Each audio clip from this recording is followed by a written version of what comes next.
Bonjour à tous, on se retrouve aujourd'hui pour une nouvelle vidéo concernant la mobilité.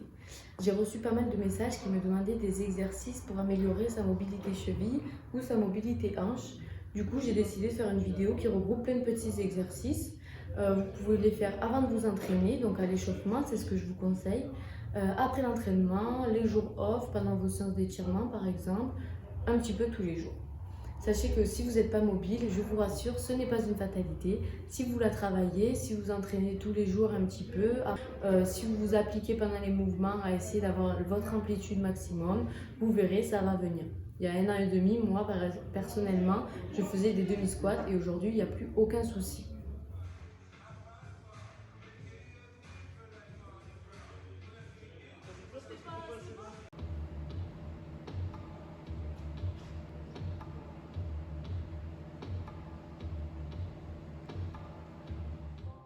Alors, on va commencer par un massage de la voûte plantaire, donc massage sous le pied. Parce que votre mobilité cheville ne dépend pas uniquement de votre cheville, mais aussi de tout ce qu'il y a autour. Donc votre pied, le tendon d'Achille, le mollet. Donc logiquement, on passe au massage du tendon d'Achille, du mollet, grâce au rouleau de massage ou aux petites balles de massage comme vous avez vu précédemment. Ça, c'est mes meilleurs amis. Surtout moi, je suis une personne qui crampe beaucoup des pieds à l'entraînement, donc je me masse à chaque fois avant mes entraînements les pieds et ça va beaucoup mieux après. Pour la durée du massage, c'est en fonction de vous. Quand vous êtes bien décontracté, vous arrêtez. Ensuite, flexion, hop, j'essaye d'amener mon genou le plus proche du sol possible tout en gardant le pied à plat au sol. Et pour m'aider à cela, je vais poser une kettle sur mon genou et le poids de la kettle en fait va amener mon genou vers le sol. Voilà, vous allez voir la différence sans la kettle et avec.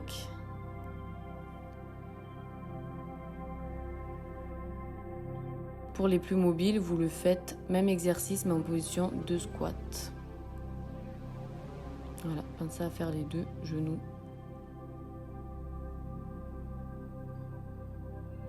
Même exercice mais avec une barre, donc ça c'est un exercice que je fais à tous mes échauffements. Voilà, vous posez la barre sur les genoux, vous êtes en position de squat, vous vous tenez bien droit. Et pareil, le poids de la barre en fait amène le genou vers le sol. Pensez vraiment à avoir une bonne posture, hein, c'est très important pour tous vos exercices d'ailleurs. Quelques rotations ensuite pour laisser un petit peu respirer. Alors la marche du canard genou au sol, donc ça c'est un excellent exercice parce qu'il sollicite plusieurs articulations dans plusieurs axes différents. Vous pouvez le faire également avec une barre ou un bâton au-dessus de la tête. C'est bien à chaque fois de rajouter ça parce que ça vous fait travailler votre posture. Vous vous tenez bien droit comme ça, le gainage, la posture du dos. Voilà, ne le faites pas trop vite cet exercice. On passe à l'élastique autour de la cheville. Donc vous mettez votre élastique autour de la cheville et vous l'attachez à un poteau plutôt.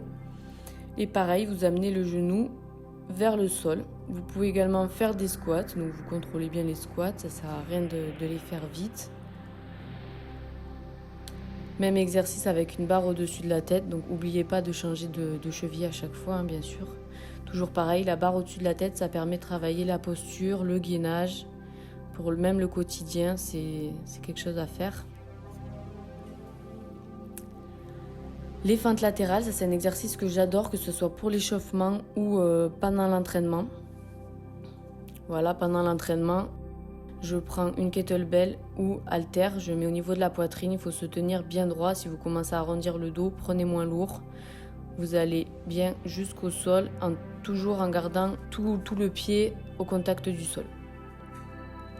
Ouverture de hanche, donc là le principe c'est d'aller amener les deux genoux au sol. Vous pouvez vous tenir derrière comme moi avec les mains ou rester assis si vous êtes mobile. Ouverture de hanche également, étirement des adducteurs.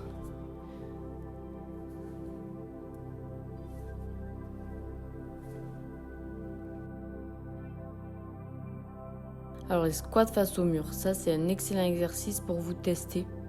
Voilà, plus vous vous rapprochez du mur, plus c'est difficile de descendre en squat. Tenez-vous bien droit. Pareil, vous pouvez faire cet exercice avec un bâton au-dessus de la tête pour vous forcer à avoir une bonne posture, à vous tenir bien droit.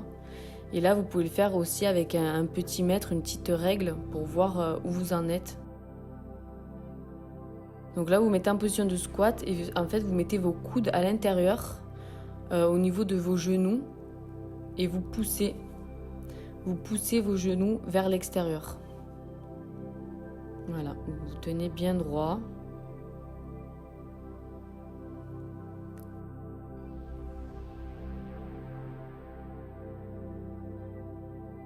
Même exercice avec kettle ou un disque. Ça vous oblige à vous tenir droit, donc à travailler encore une fois votre posture et à encore plus ouvrir les genoux.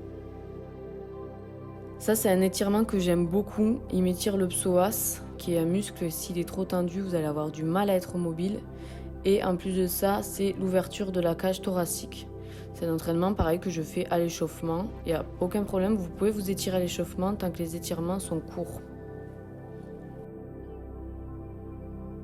Vous grandissez, vous ouvrez bien votre cage thoracique, vous respirez profondément.